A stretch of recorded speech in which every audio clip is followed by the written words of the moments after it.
When males ask me, they say, Trish, how do I grow this muscle? And when females ask me, they say, how do I get rid of this? 4 points that you need to consider when trying to grow the tricep muscle. Number 4 is the most important and probably the most surprising. So make sure you watch all the way to the end. So the first thing that I recommend is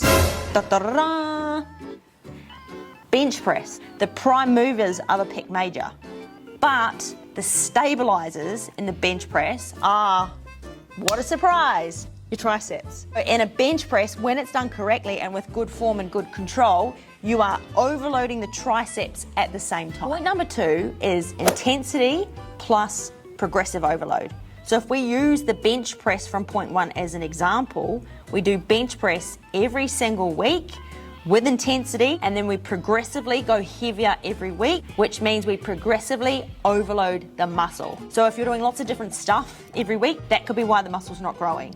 You might need to actually strip it right back to the simple basic exercises and just work on intensity plus progressive overload. I'll use myself as an example. In 2015, I got the best result I ever got. I was in a PT studio. All we had were barbells and dumbbells. We didn't have any fancy machines. And so because of that, I didn't get distracted. I just did the same boring exercises over and over for a year and a half.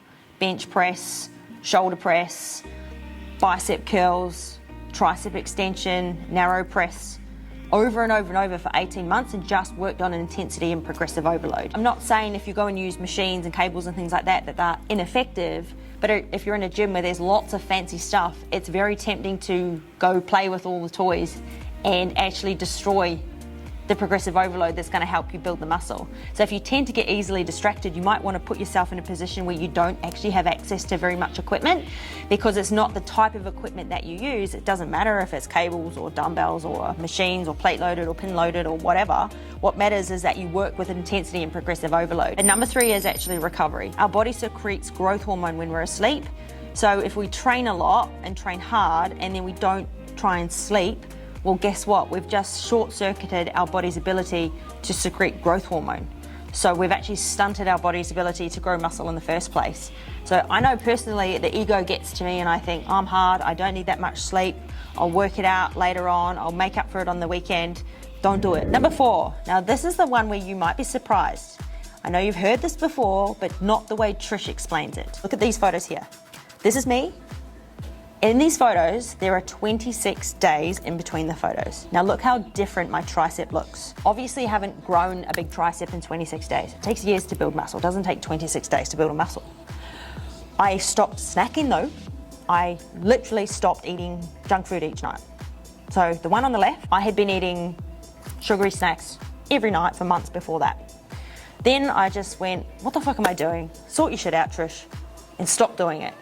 26 days later, my tricep was popping out.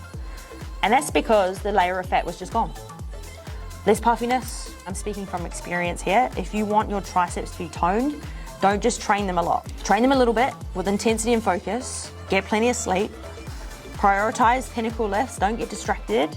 And eat better. If you want to see how I actually train my tricep, check out this video here, because this is my actual shoulders and arms workout. There's only one tricep exercise in there. Enjoy.